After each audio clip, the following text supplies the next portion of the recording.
De volta com o Em Dia e para falar de política, que entende demais dos bastidores da política paraibana e nacional, também está aqui comigo, Paulo Roberto. Mônica, boa tarde, bem-vindo, Paulo. Paz? Graças a Deus. Tudo bem? Continua cantando? Um pouquinho, de vez em quando. Às vezes, né? Pois é, minha gente, vamos falar sobre política. O estúdio hoje está mais animado quando é uma colega que vem aqui, uma das meninas da TV, como a gente chama, fica todo mundo alegre, todo mundo feliz. Eu vou contar isso para a Anchieta depois. Pois bem, o Senado aprovou ontem um projeto que isenta do pagamento de IPVA aqueles veículos que tenham mais de 20 anos de uso. Há estados que já não cobram, outros estados continuam cobrando. Houve um debate e os senadores chegaram à conclusão de que isso é interessante que se aprove, porque quem tem um carro com mais de 20 anos de uso, ou é um colecionador, como o Reginaldo Bastos, que tem 8 veículos lá no sítio Maracajá de Queimadas, ou então é uma pessoa pobre que não pode trocar o carro. Porque quem pode trocar o carro não fica, não é, Mônica, mais de 2 ou 3 anos com o carro. Vai de 2004, né, seria esse de 20 anos. Então, os senadores aprovaram esse projeto e falaram sobre o assunto, houve um debate e a gente inicia ouvindo a palavra do senador Jacques Wagner, que é do Partido dos Trabalhadores da Bahia. Vamos ver aqui. Então, eu acho que é super razoável, porque quem é que sustenta, quem é que segura um carro com 20 anos? Ou é muito rico, um colecionador, ou é quem não tem condição de trocar e que fica com um carro mais antigo, conservando, etc. Então, eu oriento pelo governo o voto a favor, porque eu acho que a medida é extremamente positiva. Essas coisas que parecem mínimas, senador Jacques Wagner, mas que importa para o cidadão que menos tem, isso parece mínimo, mas o valor é imensurável. Quando você paga o IPVA há 20 anos, você está pagando o carro 2 vezes. Então é justiça social e moral. Então há consenso, né? É interessante que isso seja aprovado. Eu faço só um lembrete aqui, a gente que estuda, que observa, que viaja, sabe. Eu tenho um amigo nos Estados Unidos, ele mora no estado da Flórida. Comprou um carro usado, é bem verdade, mas ele comprou um Mustang conversível, que aqui no Brasil é um carro de altíssimo luxo. Quem comprar um carro desse vai pagar uns 10 mil reais de IPVA. É um carro bem conservado. Sabe quanto ele paga nos Estados Unidos? O carro é 2018, quer dizer, é seminovo. $17 por ano. Então, aqui no Brasil, as coisas todas são diferentes e são feitas, parece, para tirar o máximo de dinheiro nosso que os governantes... Isso é qualquer governo, gente, qualquer governo. O governo tem sede de arrecadação, todo ele. Acontece. Pois bem, e a CCJ do mesmo Senado, Comissão de Constituição e Justiça, admitiu ontem aquela PEC, a PEC das drogas. Isso gera uma polêmica enorme, porque a PEC diz o quê? Através do relator, que é o paraibano Efraim Filho, que uma pessoa portando qualquer quantidade de qualquer droga, pode ser um cigarro de maconha, 5 gramas de cocaína, seja lá o que for, essa pessoa é considerada criminosa. Mas aí não estabelece essa PEC uma quantidade. E é sobre isso que o Supremo está se debatendo. 50 gramas, 60 gramas, 20 gramas, 30 gramas. Então, tem uma coisa sendo debatida numa casa e outra coisa na outra casa. E aí como é que fica, né? E o sistema carcerário, como é que fica Os também? Os dois vão julgar. No Brasil não é assim, tudo enrolado? Se o dependente químico for para a cadeia, como é que fica o sistema carcerário? Quando você assistiu ao programa do Chacrinha, lembra que ele dizia assim? Estou aqui para confundir e não para explicar. Ouvi essa frase hoje já. Pronto. Aqui no Brasil as coisas são feitas para complicar. E essa PEC está dando o que falar, não houve aprovação, é bom que a gente deixe bem claro como é que a coisa funciona. Foi a CCJ que admitiu, aí da CCJ tem sessões para discussões, depois vai para o plenário do Senado, PEC tem que ter quórum qualificado, em seguida vai para a Câmara, é votação 2 vezes em cada casa, para só assim ser promulgada. Flávio Bolsonaro, senador, falou sobre o tema. O que o Supremo está fazendo de discutir a quantidade de drogas que pode ser apreendida com a pessoa para distinguir quem é usuário de traficante, tem 2 consequências. A primeira é legalizar o tráfico de drogas.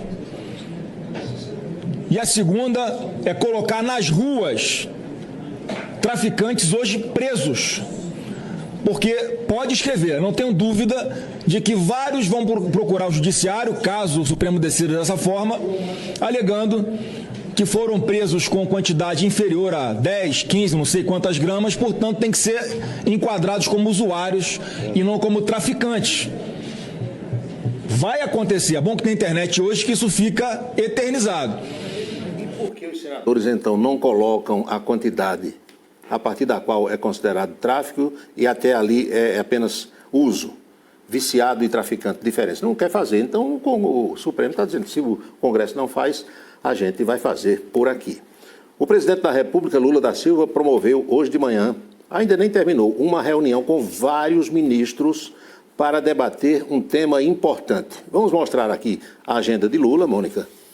Um compromisso matinal e um vespertino. Ele reuniu aí 8 ou 10 ministros para tratar de preços dos produtos. O governo está preocupado com o aumento de preços, né? Ele havia falado dessa preocupação, né, da inflação com os alimentos e queria reduzir, né? Pelo menos arroz, feijão, né? Isso, azeite, óleo, óleo até que baixou, né? Tem algumas coisas. O azeite assim. ainda está um absurdo. O azeite está lá em cima. Então, Lula conversou com os ministros sobre isso e tem uma outra reunião à tarde. O Palácio do Planalto não confirmou com quem, mas deve ser também para tratar do mesmo tema. Aliás, o presidente Lula convocou já para a próxima segunda-feira uma reunião de todo o Ministério. E ele quer reunir, se possível, os 39 ministros para debater temas importantes. Será, talvez, a segunda reunião desse ano, salvo engano, da minha parte. Mas ontem, lá em Minas Gerais, Lula foi participar de inauguração de uma empresa que vai cuidar da produção de, vamos chamar de defensivos agrícolas, né? Como alguns falam aí, produtos para que a produção do agronegócio brasileiro aumente. Lula falou sobre alguns assuntos importantes, entre eles que o Brasil é um país de oportunidades e depois que o Brasil é o celeiro do mundo. Vamos logo ver o trecho em que ele disse que o Brasil é o país das oportunidades hoje. Nesse momento em que a gente discute transição energética, que a gente discute a questão climática, porque é quase impossível aparecer alguém que possa ter as mesmas oportunidades que o Brasil tem de fazer as coisas que tem que ser feitas nesse país.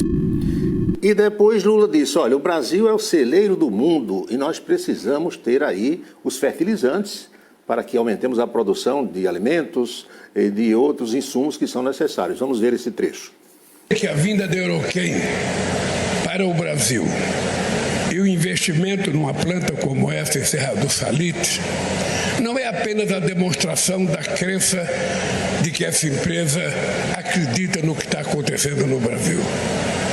É que essa empresa sabe que o Brasil está se transformando muito rapidamente. Aquilo que a gente dizia, o celeiro do mundo, é o que vai acontecer com o Brasil. E é verdade. E o Brasil já produziu muito defensivo agrícola, já produziu muito fertilizante. Depois essas empresas fecharam. Tinha empresa que era estatal, tinha empresa que era privada. Eu lembro bem, tinha uma Trevo, fertilizantes, tudo isso porque se achou melhor comprar lá fora. Porque o custo de produção aqui era alto e você importando ficaria por um preço menor. Só que quando veio aí a guerra da Rússia com a Ucrânia, aí o pessoal, cadê o defensivo agrícola? Aí começou a procurar outras fontes e resolveu que é melhor agora produzir aqui também. E nessa fala do presidente, Paulo, a gente pensa no Brasil como grande fonte de energias renováveis, muito solo, muita água também. Quer dizer, é um celeiro, mas precisa ser bem utilizado. Bem utilizado. E quando a gente fala em energia renovável, é um outro tema que suscita muitos debates. Tem gente que quer ter a lâmpada acesa, quer ter o ar-condicionado ligado, quer ter o celular, quer ter o televisor, quer ter tudo, mas é contra a produção de energia, porque a energia eólica, o catavento, espanta o passarinho, a galinha fica com medo, não bota ovo, então... E aí esse equilíbrio é complicado, tem que ter, né? Você tem que encontrar um meio termo, porque a gente precisa de tudo, não é verdade? No plano estadual, o deputado Tovar Correia Lima tem sido perguntado pelos repórteres se pretende mesmo deixar a legenda na qual está afiliado o PSDB. Eu lembro que a janela partidária em ano de eleição municipal é só para vereadores. Para deputados é no ano da eleição estadual. Eis o que Tovar respondeu sobre esse assunto. Primeiro eu preciso saber se definitivamente eu tenho uma definição da saída do PSDB. Eu devo ao meu partido a própria eleição, eu estou no PSDB, tenho uma relação próxima com o partido, vocês sabem disso, isso eu nunca escondi isso em ninguém, com o próprio Pedro e com o Cássio também, uma relação respeitosa, de amizade, próxima. Então, são discussões que precisam ainda ser maturadas através do âmbito próprio jurídico, porque eu não posso simplesmente chegar hoje e dizer eu vou para ali, eu vou para acolá. Mas, enfim, toda eleição... A única entrave é jurídica? Toda eleição tem isso, sabe, Sandrinha? Toda eleição tem essas especulações para que a gente possa ir para um partido ou outro, faz parte disso. Os convites fazem parte também.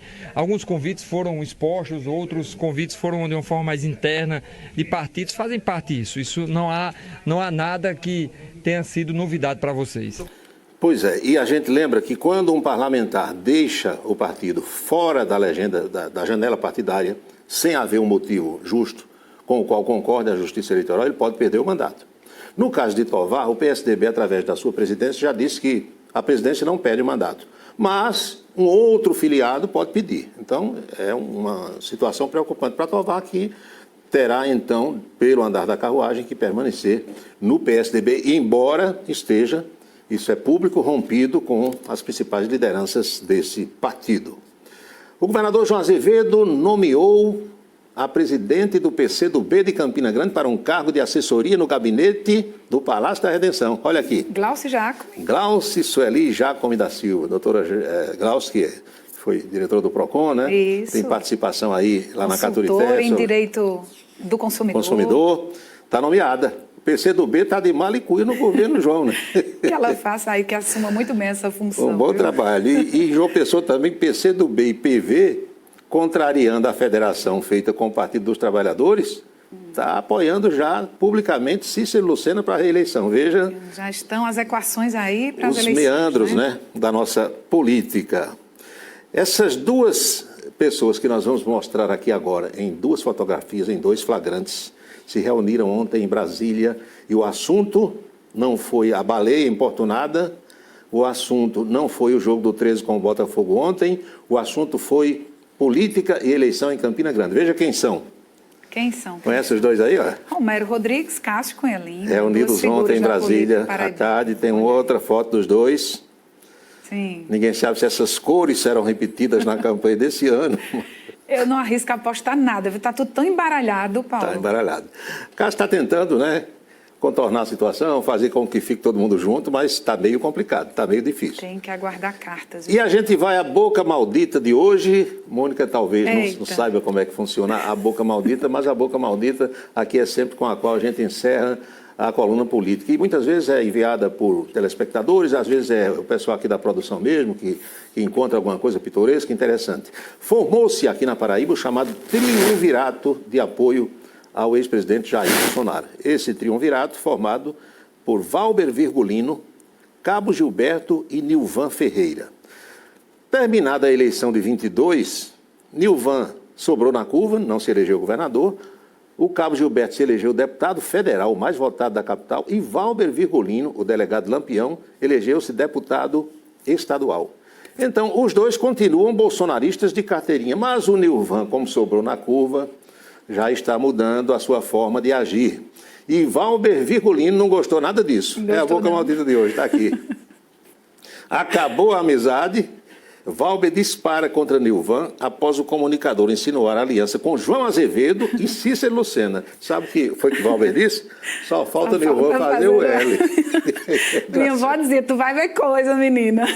Agora, engraçado, olha, a política é para quem tem fígado, é para quem tem moela, já diz o amigo, não é para quem tem coração, porque o que Nilvan dizia de João Azevedo, de Cícero Lucena e de Veneziano Vital do Rego, e agora ele pode estar junto com todo esse pessoal. E de Lula, acho que ele não vai fazer o L não. Vai não. E dizem que ele vai fazer o L assim, duplo, como o Cano, o jogador do Fluminense, ele não faz o L, porque são os dois filhos, isso, né? Isso. Lorenzo e Leonela, acho que são esses os nomes, tanto que Nilvan vai fazer o L duplo agora. Eita, é moído nessa Foi a boca maldita e a gente conclui assim, Mônica, a nossa coluna de hoje. Eu agradeço demais a sua participação aqui Obrigado no Em Dia, você. Viu, Paulo? Muito obrigada. Vamos fazer um dueto qualquer dia desses aí. Vamos sim, Vamos até lá. a próxima, Paulo, Tchau. combinado.